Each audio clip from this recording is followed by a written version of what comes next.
genre.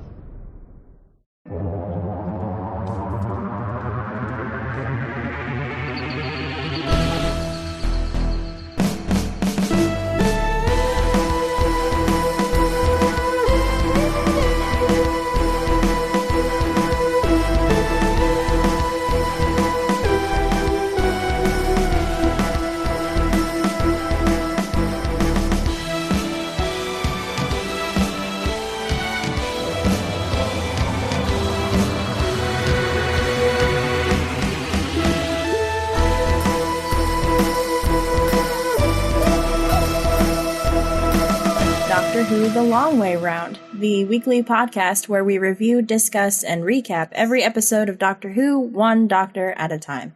I'm Cassandra Fredrickson. I'm Scott Corelli. And I'm Nick Jimenez. And I'm Ali Colluccio. Yeah, we have a guest, Ali Colluccio. I guess she's been on Back to the Future Minute before. Welcome. Mm-hmm. Double time. Two-time champion of Back to the Future Minute. Nice. Woohoo. I'm excited to have another lady on here today. And today on the show, we'll be discussing New Earth, which is the 10th Doctor's second story. Yeah. So New Earth, which is written by good old Russell T. and directed by James Hawes. It is part of the first block that was put together for season 2, which included the Christmas Invasion and School Reunion. So basically like the best block of season 2.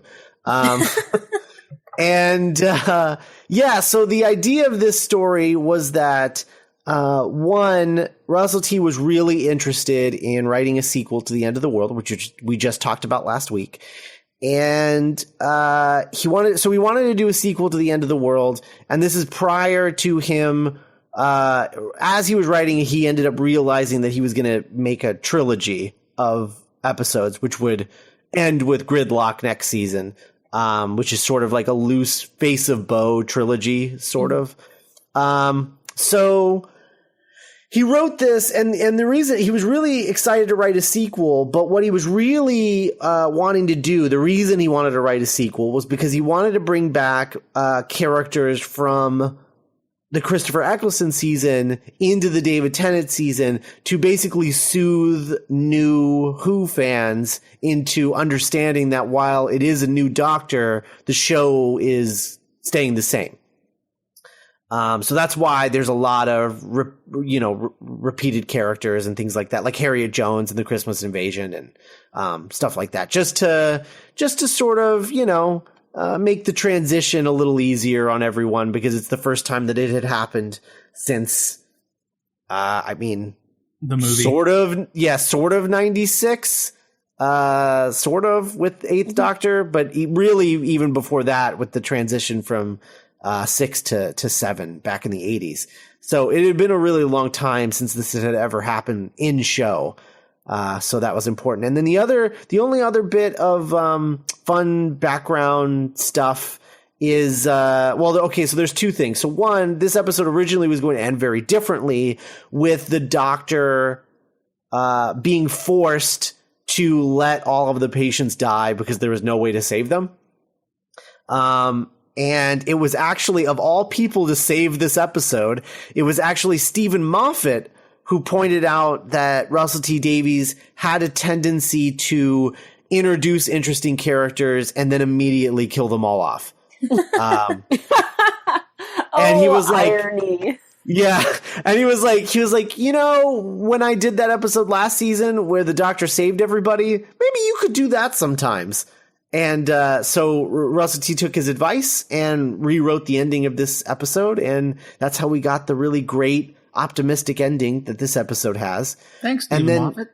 Yeah. And then the last bit is that the Face of Bow had to be, the puppet had to be reconstructed midway through filming of this episode because Billie Piper's stupid boyfriend broke it. Nice. What? Yep. Wait, how does that work? I don't know. It also, just says, who is Billie Piper's boyfriend? I don't know who Billie Piper's boyfriend was at the time either. It was prior to her first husband.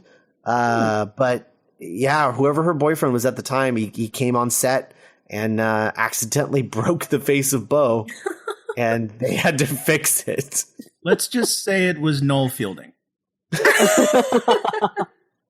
Just cuz. All right. I'm on board for that. I like the idea of Billie Piper like inviting her like stupid like that boyfriend you have when you're in like your mid-20s, and he's like, "Oh, babe, check out his weird face." Oh shit! Oh, She was basically dating Mickey. Oh, you totally broke the face of Bo, though. You can't do that. I'm dying. I need my gas.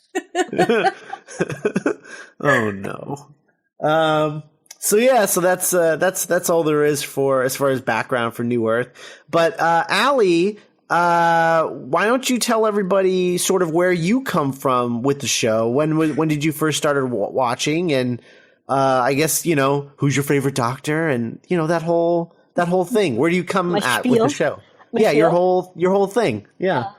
What's your whole thing? Tell everybody your whole thing. So it was a cold March day in 1979. So I had, this episode is actually my first ever Doctor Who episode. And it was back, I had a TiVo, but it was before like DVRs were really a thing. And I had seen like flipping through the channels that Sci-Fi Channel was going to have a Battlestar Galactica marathon. Like on the weekend. And I was like, oh, that's great. I have to clean the house and I will watch Battlestar Galactica while I'm cleaning because I've really wanted to see that show. Except I got the dates confused and it was the Doctor Who marathon. I picked up on it pretty quick. Because that would have been sad if I was like 10 minutes in being like, I don't Starbucks in this? So this was, so David Tennant is my first Doctor. This was my first episode. It has zombies and cats in it, which are two of my favorite things. And zombie cats. And zombie cats. It was everything I could have, and new New York. It had a lot of things. It already was very much in my wheelhouse. And I thought it was a really good introduction, and I watched the rest of the marathon and I cried, because I think they showed all of season 2. Except for the Christmas special. And so I cried very, very hard at the end of season 2. When did you eventually go back and watch the Eccleston season? I forget how long it took me to get my hands on it. But it was like, I feel like it was within a month. Okay, yeah. Because like I watched the entire season in one day. The house did not get cleaned. I was just not with commercials it didn't. Yeah. I probably could have during the commercial break, but I was like, no. Well, who wants to get up and do something for 2 minutes and then go sit back down? Exactly, because you're going to miss something, and it's like, I don't want to have to rewind it. Then I think at one point I paused it to eat so that I could fast forward through commercials a little bit. But yeah, no, I basically just absorbed it that all in that one day, and then I was like, I need to find season 1. And I found season 1, and I think actually I think 9 might be my favorite Doctor. Oh, okay. And Rose, I still think Rose is my favorite companion, but I really do love Donna. And I really do love Martha Jones. And I love the three of them. They each have really great aspects to them that are really different from each other. Yes. But then they each also have some flaws. Martha's stupid crush is stupid. I know. It is. It's stupid and it's so frustrating, but it has like such a satisfying ending. Right. That's like, the only redeeming part of it. That moment where she leaves the TARDIS and then she walks back in and she's like, look.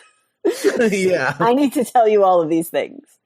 And his reaction to Martha is, when he meets Donna, he's very clear, like, look, I'm just looking for a mate, Yeah. I just want a friend. I can't be alone. So, like, can we just not be a thing, Right. And I love her. I love all of her reaction to him too. Is like, great, yeah. No way, space. A mate? No, it's an a mate. You want to mate with me? Don't go mate with me, sunshine. Oh man, we got a long time before we get to her, but I'm excited to get there. But yeah, that's and so where I guess we should I should ask, just so that everyone knows where you're coming from with this era. Where do you stand with Doctor Who currently? I know the answer to this, and that's why I'm asking. I'm like, it's totally fine. It's totally fine. I decided that when Matt Smith bowed out, that maybe it was time for me to also do that. Mm-hmm. I don't have a problem breaking up with shows. Uh-huh. I think it's good. I think it's healthy. I think when that relationship is like at a point where you're like, all right, this isn't going to work for either of us. Let's move on. I'm still very happy about my decision to basically stop watching Supernatural after season 5. I mean, I go back. We hook up every once in a while, but like that was like a decade ago. Oh my God, it was. But like that was like a good like period of time. I left while I still had fond memories. I left Doctor Who with less fond memories than when I left Supernatural. Well, yeah, you kind of left. You kind of stopped watching when it was. I mean, arguably at its worst. Yeah. And I keep thinking maybe I'll go back to the because I really love Peter Capaldi as an actor. I think he's fantastic. And I've seen probably about half of his first season. Oh. Like I've kind of like gone back and like Netflix watched, but I just couldn't. Which ones have you seen, if you don't mind me asking? They like are random ones, or just like the first half? No, I watched. Well, someone had said the Bank Heist episode was really good, and you have to watch that one. So I watched that one, and then I went back and I watched every episode from the first Capaldi to the Bank Heist episode. Okay. And it wasn't doing it for me. Yeah. Yeah, and what I love about the Davies era, is that it was Davies error. The Davies error. But what I love about Davies' show is it was really character driven. Mm-hmm. Like the companions were like these 3-dimensional, fully formed characters, and like they had family that was always like pulled in randomly, like Rose and her mom, and Mickey getting tagged along for half of it, and Martha's family, and Wilf and Donna's horrible mother. And so you got to see the companions without the Doctor, and those relationships really inform who the companion was too. Like I think Donna is very much a product of her mother and her upbringing in that household. Same with Rose, and growing up without a dad and with her mom. And I like that very character driven kind of sci-fi drama. And Stephen Moffat seems to focus mostly on really clever plot twists. And intricate building up of plots, which is, I think, usually he does them very well. It took me a really long time to connect with Amy and Rory, longer than it should have, and I never clicked with Clara. Like, I never felt like there was enough. I felt like he just made her the impossible girl, and he didn't try and give her anything more. And it gets better with Capaldi, but it still just feels kind of tone deaf. Yeah, I mean, we sort of agreed about that with Clara. I mean, I recognize that he was doing this other thing with that character, which was making her represent the generic companion, because he was setting it up for the 50th anniversary and was making her sort of like the ultimate companion, which was this whole meta thing that he was doing. But beyond that, it made her character feel very two-dimensional as a result. And you can't give a character a third dimension just by giving them a boyfriend. Like that doesn't really for real. That doesn't really help anything. So she still, I don't think that, I mean, we liked Clara more in, what was that? Series 8? Is that right? I would go so far as to say that I think Clara becomes a definitive, or if not the definitive, New Who companion throughout series 8 and then definitely in series 9. Yeah, it's in 9 when she starts being a real character. I think because she starts taking on sort of characteristics of the Doctor toward the end of series 8. And like Capaldi and Clara and Jenna Coleman's chemistry is deliciously platonic. Yeah, and then her stuff with Arya Stark in series 9 is just it's so great. I think I wanted to watch the Arya Stark episode. Yeah, well, she's in a few, and they're all really, really great. Yeah. And it ends the Clara story. I think Clara has the best exit of any companion the series has ever done. Definitely the most like fist pumpy. Because when you think it's over, it's not over, and then when it is over, you're just like, "Oh boy, that was great." Actually, Maisie Williams is kind of the bad wolf of series 9 in a way. She's sort of she's sort of the connective tissue. God, now I really wish we were covering 12th Doctor stories. We'll eventually get back around to him when he regenerates. We'll start covering his stories again in this format, but.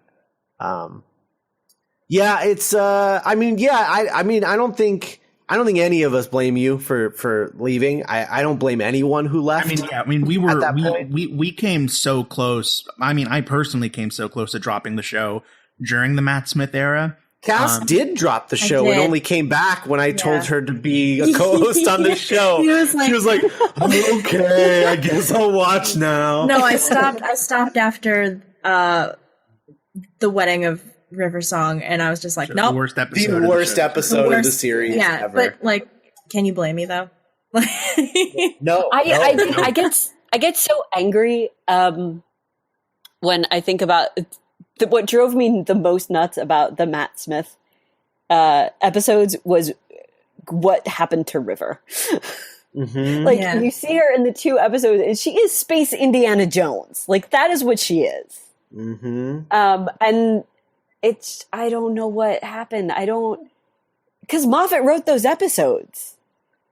So I was like, I don't know what happened in between. Because I'm like, how did you, I don't know what he did to her character when he wrote her. I feel like he kept trying to do, she was Space Indiana Jones in the first one, but it almost felt like he didn't want to do that again, and so he tried to make her like Space Danny Ocean the next time we saw her, and then Space this other thing the next time we saw her.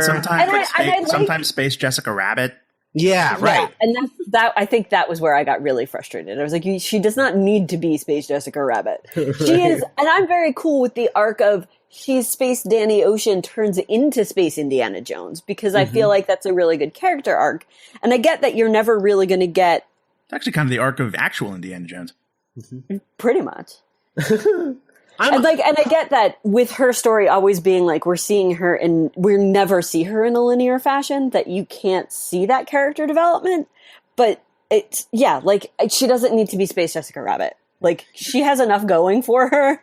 She is amazing. Like, I think she's amazingly sexy in this super competent thief turn, because she's just a genius, and super competent, which I just think in anyone is very sexy. Even when they're a train wreck and other things. Oh yeah, I mean you're definitely preaching to the choir, because Silence in the Library is my favorite Doctor Who episode ever. Yeah, and I'm like, you made this cheap. Like, really, we're gonna. I think when it comes to Stephen Moffat, I think he turned River Song's story into a love story, and as talented as Stephen Moffat is, I don't think he writes romance well. Especially compared to, it's interesting because I think Russell T Davies is better at character stuff than plot stuff, and I think Stephen Moffat. I think the stories in the Moffat era, story wise, run circles around the Russell T Davies era, but the romance and character stuff is kind of lacking as opposed to the Doctor Who, the Russell T Davies era. The stories were kind of A goes to B goes to C, and then everyone laughs. But he gets distracted by the bright shiny plot things. Sure, yeah. And he calls himself out all the time as being basically a child. mentally. So it's, you know. Really? He calls himself a man-child? I never would have guessed that. I know, right? I mean, it's the only kinds of characters that he's ever written are man-childs. Man-children? Man-children? I like man-childs because it sounds incorrect. More like what a man-child would say. Yeah, it sounds incorrect. It sounds kind of vaguely like it's like something they would say in the Jungle Book. Yeah, man-childs. Well, anyway, let's talk about New Earth. So I always forget because Christmas Invasion was the Christmas special. I always forget that New Earth was the season premiere of Series 2.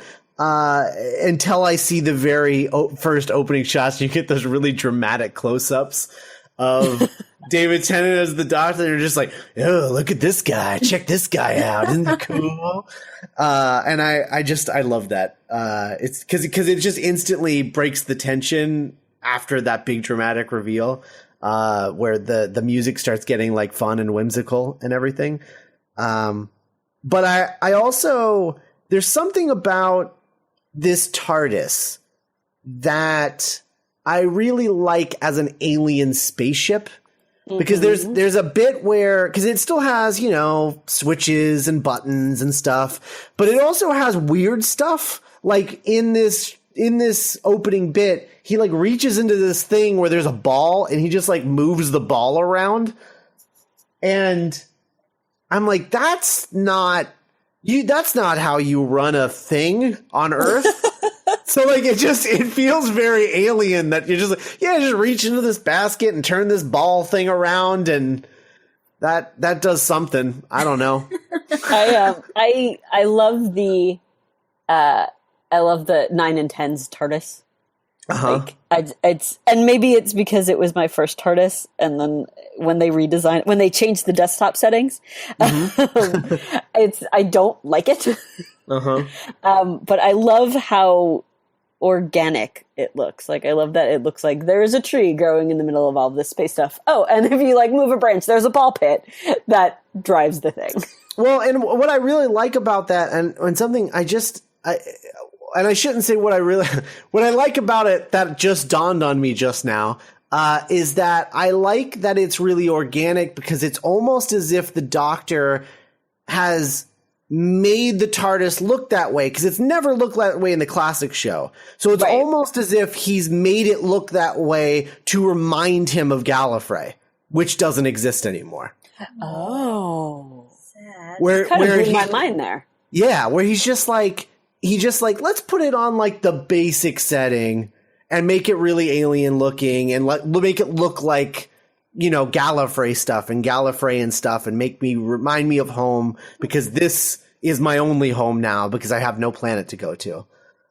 I kind of wish that was the TARDIS setting when they did the Doctor's wife, the Neil Gaiman episode. I feel like her coming out of that TARDIS would have been like a really cool transition. Like something that looked like a living thing, and then it's a person. Yeah. At least this TARDIS is in that episode.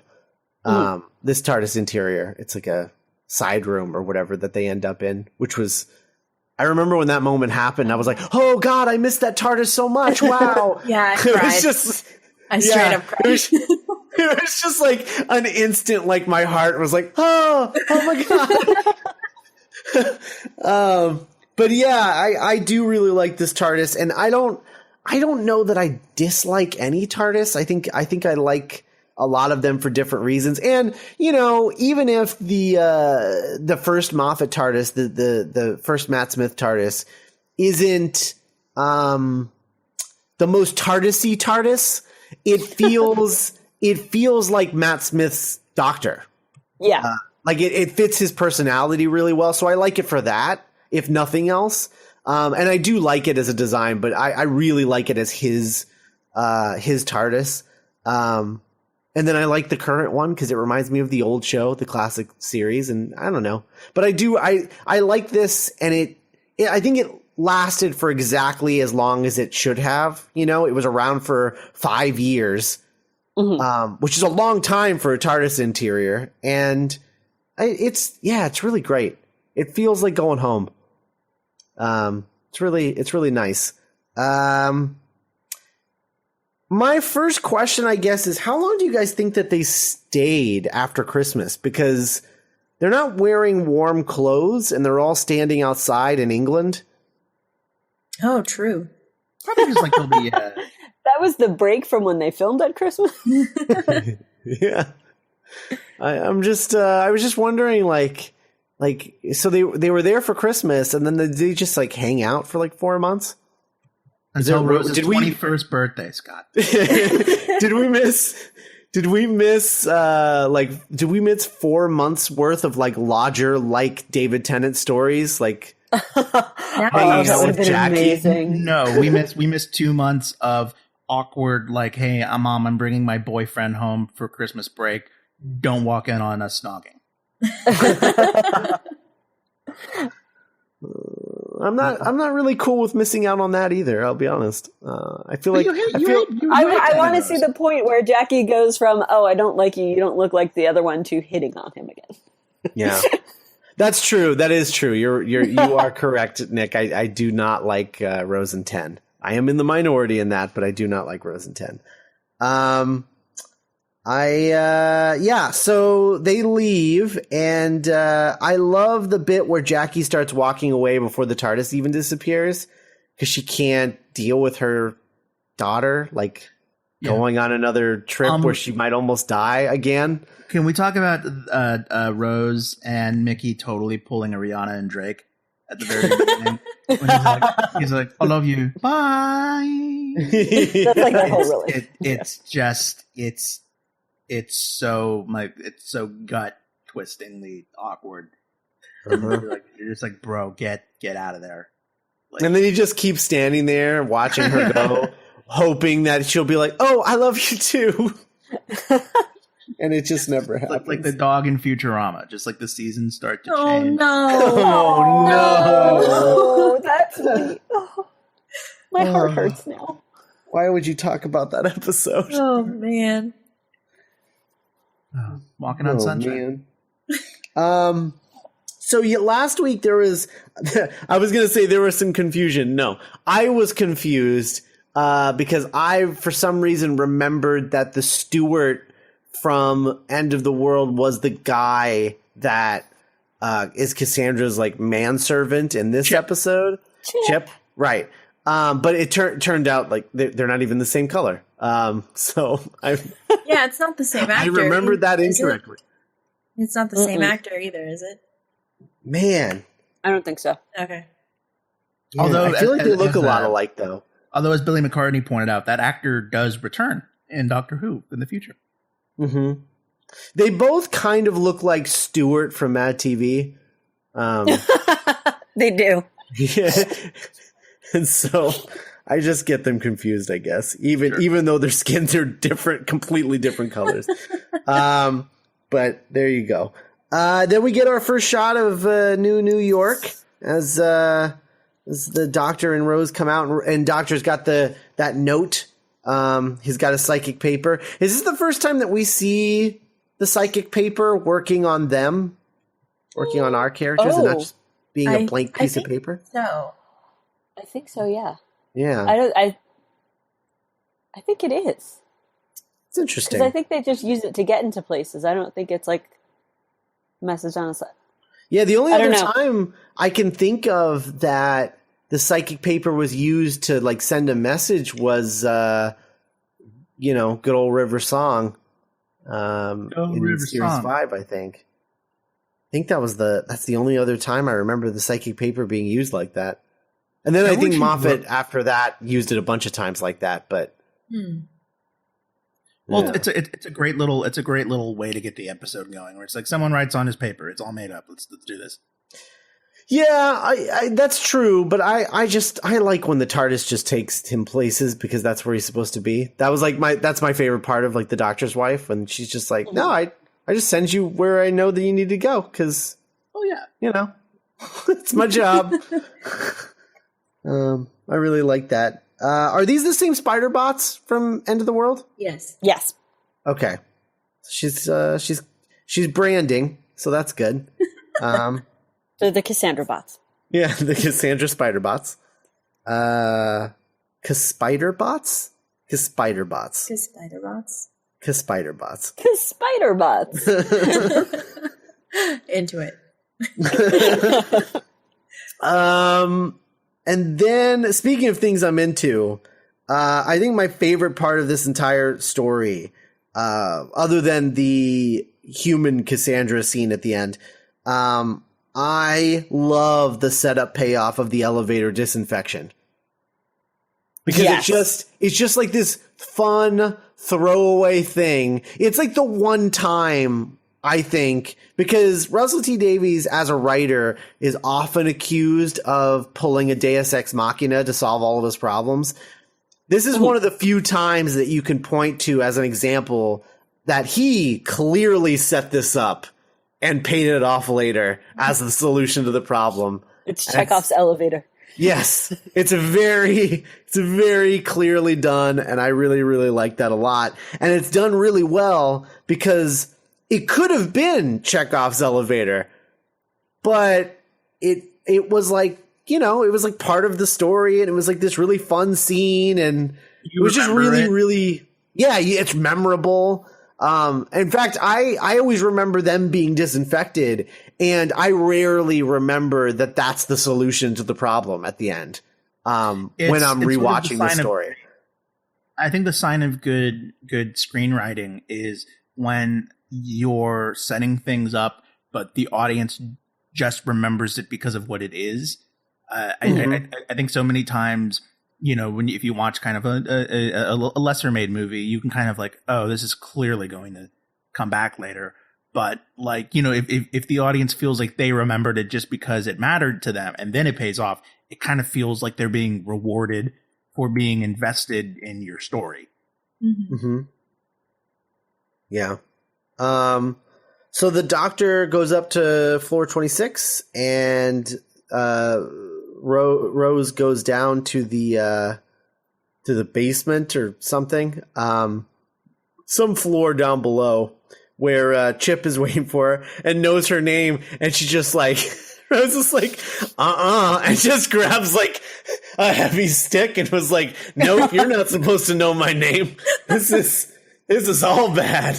I love her just like walking through the basement and it being really like creepy, and she's just like, I'm gonna hold on to this piece of pipe. Yeah. I've seen this horror movie. Yeah, this guy's going down if he has to. I don't care. Then we see that Cassandra video playing on a projection screen, which this is the year like 5 billion? 5 billion. Is that? Yeah. 5 billion. Sure. And for some reason, she has her home video shot on 16 millimeter or 8 millimeter. They got it. They got it from the same place where she got the jukebox in The End of the World. Right. She probably would have called it like a camcorder or something, and it's a 16 millimeter camera. I love that. I love that detail of her always getting things wrong and having really old stuff. I love that. Although, you know, when you're in the year 5 billion, it's old is pretty relative at that point. Yeah. So the joke about Cassandra talking out of her ass is pretty great. I love. Oh no, go on. I just love the Cassandra Rose dynamic. Mm-hmm. It's so wonderful. It's great at The End of the World, and I just love getting to see. It's funny because when I saw this, I had not seen The End of the World. It's called The End of the World, right? Right. How excited were you to watch when you got to End of the World and Cassandra showed up? It was so great. I was like, now I know why they hate each other. This is fantastic. She's a bitchy trampoline. That's the best. What were you going to say, Nick? I was going to say they kind of do the same joke twice where it's like, I'm about to say a bad word. Now we're going to edit to a word that sounds like the naughty word. And it's like it's a family show, Nick. Yeah, it's just very family movie jokey. Yeah, or network TV jokey, or yeah. So, one thing that I really love about this, like Russell T promised Billie Piper that she would get to do comedy this season, because last season she didn't really get to do comedy. And so he wrote this story where she got to play Cassandra, because she basically requested to do comedy. And I really think Billie Piper knocks it out of the park. I mean, I think everyone was really impressed with her as a companion for season 1, but I think that this story is the thing that sort of cements her as an actress, because she's not just playing Rose. She's playing Cassandra. And is completely different. And, up to this point, she was the Britney Spears of England. And she was the companion on Doctor Who, and everyone was like, what? Why is this happening? And she was really good in series 1, but I think this story, I mean, I had no connection to her as a pop star whatsoever. But I remember watching this and just being like, wow, she's like a completely different character. And making really interesting character choices, like acting choices, like constantly touching herself, because she's like enamored with this new body. And she's like just constantly like playing with like bits of herself. Like she'll just be like rubbing her arm or her shoulder. One of my favorite lines in anything ever is when she says, "It's like being in a bouncy castle." Yeah. But it's true. Like she's always like, "Look at my butt. Look at my boobs. I have a body. This is amazing. What do I do with my arms?" Yeah. But even when she's just like, goes up to the 26th floor, she walks onto the floor and she's walking toward the doctor, and she's just sort of like rubbing her hair and like rubbing her hips and just touching all over herself, because she just can't help it. It's like having a new toy. And or like having like a canker sore in your mouth and you can't stop poking it, and I really like that as a performance choice, because, you see lots of like body swapping things, and usually when they swap bodies, the people are abnormally chill about it after like the initial moment. Yeah. They just start like walking around like everything's normal, and it's like, okay, no, this would be really weird. You wouldn't know how to walk in this body. Like everything would be different. And, like, I'm surprised Cassandra even remembers how to walk, right? To be honest. Yeah. Because who knows how long it's been since she's had legs. How long did it take? Yeah, I was going to say. Yeah, Ariel kind of learned how to walk pretty quickly, right? Did she? That's true. Yeah, I guess. How old is she again? I don't know. I'm not totally sure. Let me see if I can find information on this. I would assume Talk amongst yourselves. Minimum, she's like 1,000. 1,000? Minimum. Yeah, like I'm like, is she like a millennia old? A millennia? Oh man. There's a great moment, and not to step away from Cassandra, but there's a moment where the doctor is talking to one of the cat nurses, and it's like the cat nurse's job to take care of the face of Bo. And, yeah, like all the mist things. Yeah, and there's this part where she's like, oh, he's been singing this ancient song to me in my head, and I was like, oh, ancient song. I was like, wait, it's like the year 5 billion.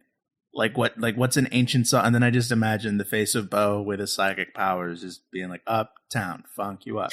Uptown.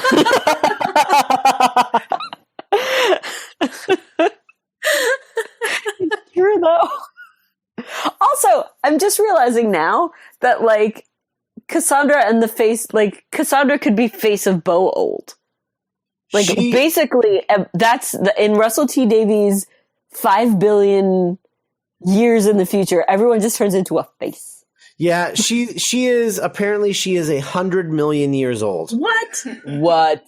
She was born in the year 4.9. So like that would have been 4,900,000,000. Years in the Is that future. BC or is that like just? I don't know. I mean, we're in AD, front of the year like- 5 billion in New Earth, and so she was born in the year 4,900,000,000. You know, it kind of reminds me of recently Brian Fuller, the television writer and producer, was giving like a panel discussion about his upcoming Star Trek show, Star Trek Discovery. And Star Trek Discovery takes place like a decade before Kirk joined Starfleet. Is that what they said? Yeah, I think so. And it's so interesting because they were like, well, why not have it take place like post Deep Space Nine or like post Voyager? And he was like, well, because at that point, you know, like, I don't even know if we would recognize ourselves as humans anymore if we get that further into the future. And it's so interesting that in Doctor, you know, and maybe this calls back to Russell T Davies' like childlike version of science fiction, but it's like, it's the year 5,000,000,012. And like, I don't even know if we'd have physical bodies by the year 5,000,000,000.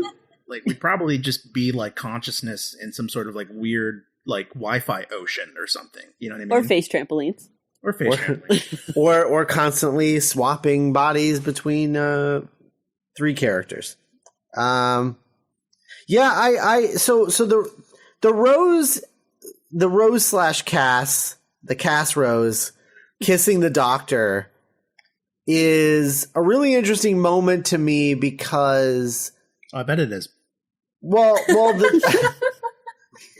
It's interesting to me because David Tennant's Doctor was, you know, accused of being like the snog Doctor. And The snog. usually the thing that they always point to is Girl in the Fireplace as being like, oh, this was the time when he started like just like kissing random girls. I feel like, I mean, no one ever talks about this moment. Does he? I don't think he initiates though, does he? Like ever? No, he doesn't at all. Like it's a Cassandra thing. No, I mean Because like aside from this one, like going forward, does he ever? No, never. Never, but no one ever sees that. It's a lot of angry male nerds that are angry that their doctor's being not That their That the asexual. Doctor is Yeah. pretty. Yeah, and not being asexual like they are. Because the Doctor is now attracted to the female sex, those viewers can't relate to him anymore. Right. Exactly. Come at me. Yeah, they want a Doctor who just doesn't even recognize that that's a thing that people do, I think. Well, now they have 12, and to the credit of not them, but that version of the character is like I love how unsexual 12 is, and like it kind of does just have his thing with River. Well, I mean, but that's his wife, bro. Okay, I mean, is she get though? it. He just doesn't, get it all the time. Is she his wife though? Because if we're talking about the Wedding of River song, I mean, I don't want to talk about it. Let's so. not. Yeah. Let's all be happier people and just not talk about this. Hey, I will not be one of those cafeteria Catholics that only believes in like parts of the. I mean, it's canon. I hate it, but it's canon. But it's not. That wasn't a real wedding. I don't know what that was. I like their relationship. I like her as his wife. I buy her as his wife. We didn't need to see that wedding. No one needs a videographer at their wedding, including them. And also, wasn't there was like a weird eyeball thing? Like, didn't she technically marry a robot? Yeah. Oh, yeah, also, I would just she either technically married a robot or she technically married a robot full of little people. So she's like married to like a whole town worth of little people. It's like in Gravity Falls with the gnomes trying to get Mabel. Yeah, no, that's exactly what it is. Except that it's better when the gnomes do it. Yeah. I think I would have preferred if somehow like River had just like shown up and just been like, got our marriage license, we're married now, and the Doctor's like, what? What up? and that was it. That was the whole thing. And yeah, I would have preferred that, but I think 10 is just the most social, the least socially awkward of the new Doctors. That's true. Yes. He does occasionally. They do a thing where like he's like they try to do it a couple times where he's rude. Like that's his new thing is he's rude. Mm-hmm. Except I don't think they do it very often. Like there's that one scene, I think it's in Fear Her, where like he's eating, he pulls like the peanut butter out of their fridge and is like eating it with his hands out of the jar. And it's like, oh yeah, that's right. He was supposed to do weird things like that. Right. And then like 11 was sort of more like that guy that you knew that a bunch of girls had crushes on, but he was just completely unaware of it. Mm-hmm. Yeah, I don't know. So then we get the disease zombies or the sick zombies or whatever. They're in their little Borg tanks. Yeah, they're like zombie clones. Yeah. And they're like full of diseases. They're more disease than man now. It's like walking. They're down cancer. with the sickness, Scott. They are down with the sickness. The thing that drove me nuts about this episode when I was watching it is how they're in New York, and New York's a very diverse population. I would not bat an eye with like a person or two with a British accent in New York, but like everyone has it. Well, I mean, I think even the mayor. I mean, people have British accents when they go to Pompeii. Yeah, I think the main problem here is that New York is they're probably not speaking English, and as we know, non-English filtered through the TARDIS turns into a British accent for some reason. So that's probably what's going on. Unless you're that. Also, remember when the Santaran experiment. Also, remember when this show had New York accents? Remember how great that was? Oh my God! Shut up your face, James Garfield. What's Spider-Man? Andrew Garfield. I was going to say Spider-Man Garfield. Andrew Garfield with his terrible. Oh, he's got like the weird Kentucky accent. Yeah. Well, I mean, as we all know from the two Spider-Man movies, Andrew Garfield has an amazing New York accent. Yes. Hey, on me, I'm doing laundry. Actually, he's in I just saw the trailer for the new this new Mel Gibson film called Hacksaw Ridge, and it's actually Andrew Garfield using a Southern accent again. It actually looks really good. Ooh. Andrew Garfield. He plays a true story about a World War II soldier who joined the military but was a pacifist, and he was a nurse in the army, and he saved a bunch of lives, and he never fired a single bullet. That's cool. Just like the Doctor. Just like the Doctor. You can kill a lot of people without firing a bullet, Scott, as we did from the Doctor. So basically, while this whole Cassandra Rose thing is happening, the Doctor uncovers a conspiracy where the nurse cat nuns. I don't know. They're using these sick people to make all of these cures for rich people, and so rich people are getting diseases that they should be dying from, but they're being cured from them and cured at an expedited rate. Right. And the Doctor's like, not cool. I don't like this. Because as you know, the Doctor is all about people dying when they're supposed to. I don't want I'm sorry, to go. you should be dead. I don't want to go. Oh, man. I like to pretend those episodes don't exist. Great. Yeah. I like kind of wish he regenerated. Not that I don't love the episodes after, but I kind of wish he regenerated in the one where like he regenerates from his hand. Mm-hmm. Or Donna's last episode. Yeah. No, he does a regeneration. We've talked about that before, about how if that had been the moment when Matt Smith had become the Doctor, no one would have saw it coming, and it would have been the most incredible regeneration of all time. Oh, yeah. Because it just would have been like, what?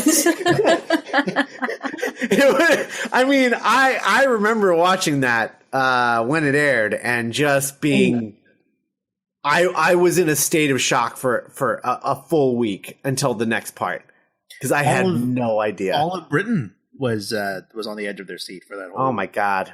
Yeah. Amazing. So good. So the Doctor has a real problem with people extending their lives unnaturally. So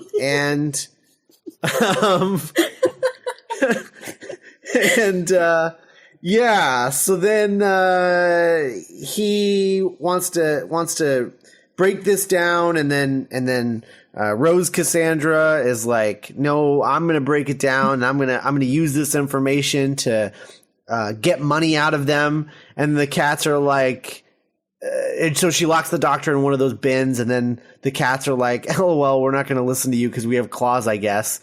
And it's a really cheesy moment.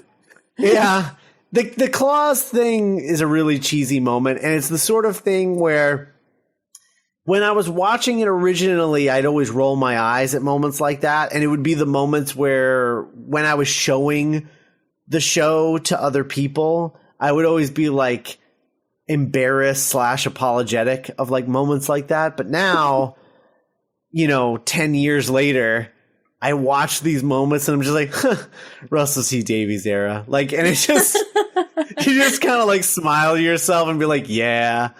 It's just one of those things. But yeah, so she threatens her with her claws, and then Cassandra opens all of the bins with the zombie sick people, the down with the sickies.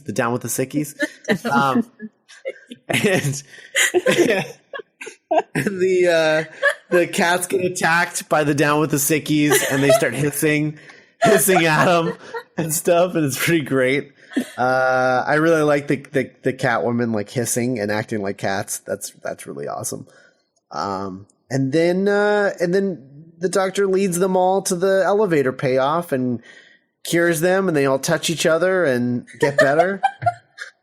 It's like the ending of It. Yeah, it's really great. They have to hug. Everyone needs to hug. Yeah, and then Face of Bo is just like, "Hey, Doctor, I have a mystery to tell you." "Oh, really?" "Yeah." "Bye." Out. And then leaves. That is textbook enigmatic. Yeah. Uptown, funk you up.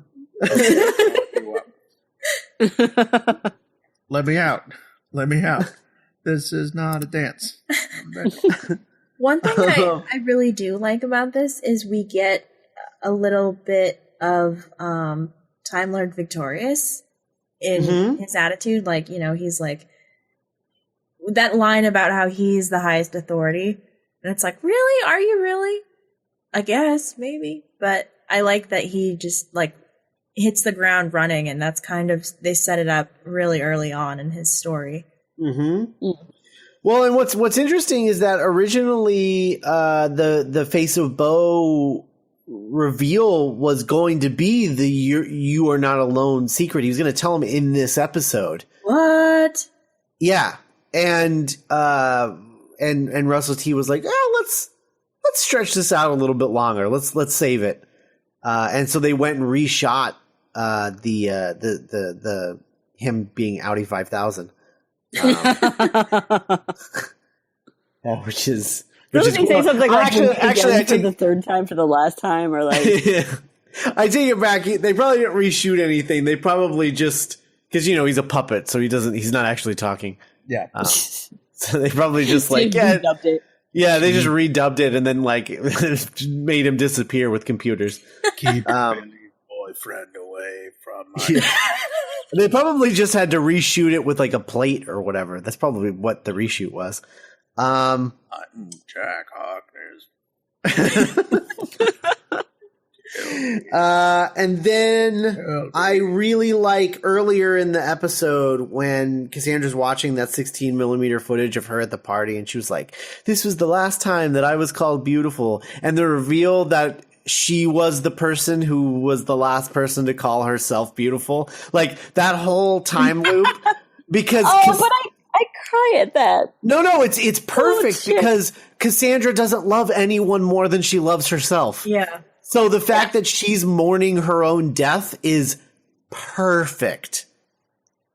It's perfect for that character. It's beautiful. I love that. She was there for herself. And it's what's really funny is, and something that I didn't realize until watching it this time, was that this is sort of a thematic sequel to Father's Day from series 1.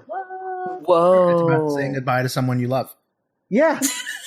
It's about being there for the person you love the most when they die. Man. Yeah. Really weird. Huh. Yeah. But I love that as the end of Cassandra, and it's... Do you think that in a Doctor's final moments that, like, the other versions of themselves are just, like, ushering them into, like, extinction, or, like, whatever happens to, like, that particular consciousness? You know what I mean? Oh, they did that with the 4th Doctor. Oh, they did? Yeah. Well, in the form of, like, a creepy mummy cocoon man.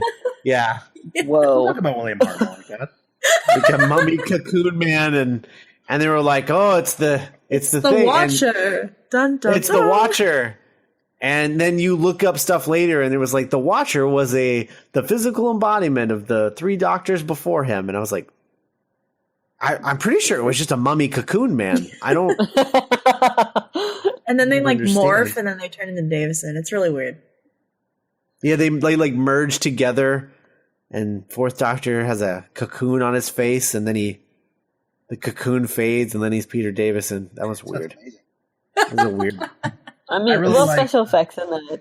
Not to spoil anything, but I really like the reveal of what actually happens to Time Lords, like when they die, that we learn about in Heaven Sent or Hellbent, like that arc. I just think that's so fascinating. Oh, the whole. If you don't watch anything else, Allie, from the new season, the 3-part finale of series 9, Face the Raven, Heaven Sent, and Hellbent. Oh my God, those were the best the show's ever been. I think the thing that I'm most mad about with those episodes is that Moffat didn't leave the show with those episodes. Because if he had left the show with those episodes, he would have been redeemed as a showrunner. Now he has a whole other season to screw up, and I'm scared. It's gonna happen. It's gonna happen. It's kind of gonna like be. I feel like he will somehow write himself into the show and have that David Tennant "I don't want to go" moment. Oh no! Actually, there will be a meta version of Stephen Moffat doing that, which drives me up a wall because he made a joke about it in the 50th anniversary. Well, actually, he's gone out of his way to say that he doesn't want to make a big to-do out of his final episode. That it is just going to be like the end of just another episode. Yeah. See, I don't buy it. It. That's fair. I'm very jaded when it comes to Stephen Moffat now. I apologize. Well, no one blames you for that. No one blames you for that. I think he's learned a lot of his lessons. I just think that he wasn't quick about it. Because at first I think he was mad about it, about people telling him what to do. Yeah. And then I think eventually he was like, oh, maybe they are right. And then he started making changes, but not being showy about it. Like kind of begrudgingly making changes. But I do think that all of the people like you, Allie, and like Cassandra when she quit, who went out of the way to be like, what the hell happened to Moffat? I think it really affected the guy in like a fundamental way that is going to make him a better writer on the other side of Doctor Who. Yeah, it's really interesting watching him grow these past few seasons.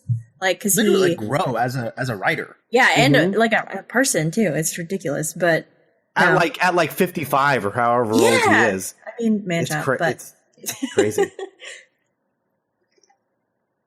But yeah. So is what you love about this story, Allie? Because when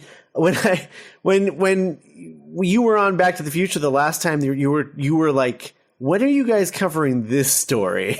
I was like, oh, actually pretty soon. So what is it about this story, other than it being the first story you ever saw? What is it about this story that you're connected to so much? I don't know. I don't think it's the story, aside from like the cats and the nuns and the zombies. And I do really love the elevator ending. There's a lot of, I love the I mean, and I'm a sucker for like when they do it on the CW where it's like, it's an evil version of like the character. I love the body swapping. I love the physical comedy of the body swapping. Like I love Rose in the way that like, you know, the bouncy castle and the way that like she's constantly touching her hair. And I love what happens. I love what David Tennant does when Cassandra jumps into the doctor. You know, it's really, I think it's really interesting that they chose to do that in his very first full episode as the doctor. Yeah. I mean, you're being introduced to the doctor. I mean, especially for me, I'm literally being introduced to the doctor in this episode, and he spends like a quarter of the time as somebody else. Yeah. But I love watching. I loved watching that. There's also a lot of, and I don't know. There's a lot of visuals that I really like. I love the insanely bright colors of all of the IV bags. Mm-hmm. They look like freeze pops, basically. Yes, they look like melted freeze pops. I was like, it's freeze pops, and they're just so bright, and especially against like how white and shiny the hospital is. And I feel like they use like this weird like lens on the camera that kind of makes it look like a rap video, like an early 2000s rap video. Where every like the colors are just really saturated, and like even when they first land and it's the apple grass and everything is just kind of, all of the colors, the entire world is kind of just amped up to like 11 in a way that I don't think, no pun intended, in a way that I don't think they really do any other time. Like it's just such bright, fun, hopeful sci-fi. And there's so much, I mean, like it could have very easily been a dystopian kind of thing. Like they're literally growing clones so that they can give them diseases so that they can find cures for them. Just like super dystopian sci-fi. And it's not at all the way that they went with it. And it's, I like it in the same reason I love Just This Once, Everybody Lives. I think that's it. And it's sort of, I think it's Tennant's performance in the scene where he discovers the pod that sort of does ground it to where it doesn't become too farcy and too wacky. And yeah, so it you know, because it is a very disturbing revelation, and you know, I'm happy that he kind of knew to play that grounded as opposed to like gallant and flippy. He is. It's like it's that little bit of the scary doctor. But yeah, it's just so good. And so, is there another episode that you'd like to guest on in the future? Oh man, I'm trying to think if any of them are. Because it's probably. Oh wait, no, it's probably not coming up for a really long time. I love Donna's first episode as a sort of companion. The Runaway Bride or Partners in Crime? Partners in Crime. Mm-hmm. The adipose? With the adipose, I just love adorable, weird aliens. Which we didn't talk about her, but the angry boss lady in this story actually is a lot like the angry boss lady in Partners in Crime. Oh, you're right. Oh my god. Yes, who's also a lot like who has a very similar aesthetic to Missy. Yeah. As well. Yeah. Interesting. But, yeah, I forgot about the boss. Missy was in the Lego games. Really? Missy was, yeah. Yeah, I just found that out the other day. Like, they actually got Melissa Gomez to like come in and voice Missy. Yeah, just like they got Peter Capaldi to do the Doctor. Yeah, it's great. Yeah. I was just thinking about this because we were just talking about how it's his first full story as the Doctor, and he spends so much of it not being the Doctor. Do you think they did that on purpose? Like, here's the Doctor, and then we're going to take him away, and then whenever he finally comes back to his body, he's like, oh, thank God the Doctor's back, to kind of like transition people? It could be. It makes you, it forces you to be happy to see the Doctor. Yeah. Because like Christmas Invasion, he's asleep the whole time. But, right. I mean, it is kind of a weird choice, but I think it makes sense in a way to like transition people, because it's like, hey, I see you missed this guy. It's the same guy. Let's go. That makes a lot of sense to me. Woohoo! Yeah, I like that a lot. It's like tricky in a way that I think Russell T would think to do. Yeah, and it is very Russell T. Yeah. It's never occurred to me before. Yeah, that's actually good. Because I've always wondered that. I've always thought it was a weird choice for his first full episode, but that makes a lot of sense to me.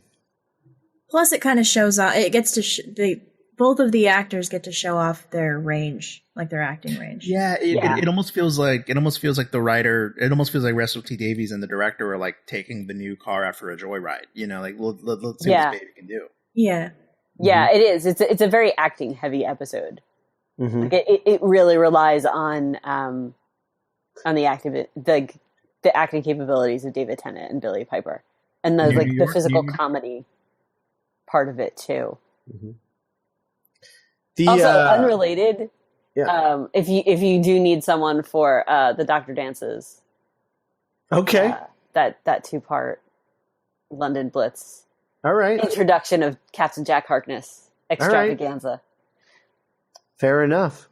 We'll be coming up. I mean, that'll still be a little while before we get to that. But what's after this? What comes after New Earth?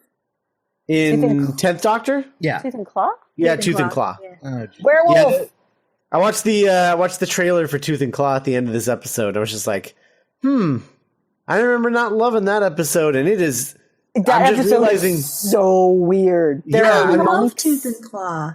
There's I like it. There's kung fu monks and werewolves. Like, what do those things have to do with each other? You know what? It's Queen Victoria. Yes, it's Queen Victoria, and them trying to get her to say, "I am not abused." Yeah, that's the running gag. It's David Tennant with his beautiful Scottish accent, which makes me happy. Oh yeah. The phrase "wee beastie" is used, which I love. There's a werewolf. There's the whole, we're in a library, like, these are all the weapons you need. Mm-hmm. It's very much a doctor not using, not killing, like purposely not killing or not maiming or not harming. I really like Tooth and Claw. There's a giant telescope. Clearly Tooth and Claw is one. It's one that I don't remember a lot, I guess. And so it'll be interesting to revisit. And I think there's a Bad Wolf callback in there. Mm-hmm. And I think it's our first instance of Torchwood. I think. Yeah, it's the founding of Torchwood. Yeah, they're on the Torchwood estate. Oh, right. Yeah. That's interesting. That's the one that because it's an anagram for Doctor Who. Right. Yes. It's interesting that's the one that you aren't that you're super fuzzy about, because New Earth is that one for me, because I always forget it exists, and then it's like, oh yeah. Oh, I've seen New Earth so many times. I think because the end of the world is just more iconic to me. Mm-hmm. And then this is like a quieter follow up kind of thing. I've seen End of the World, New Earth, and Gridlock. I mean, I've seen those 3 episodes a lot because they're like comfort episodes to me. I really like Gridlock. I just don't. I mean, I like this one too, but it doesn't really stick out as much to me as the bookends of the trilogy. Right. That makes sense. Yeah. So yeah, Tooth and Claw's the next one for this, and then but that'll be at the end of our next round of episodes. Next week we'll be covering The Beast Below.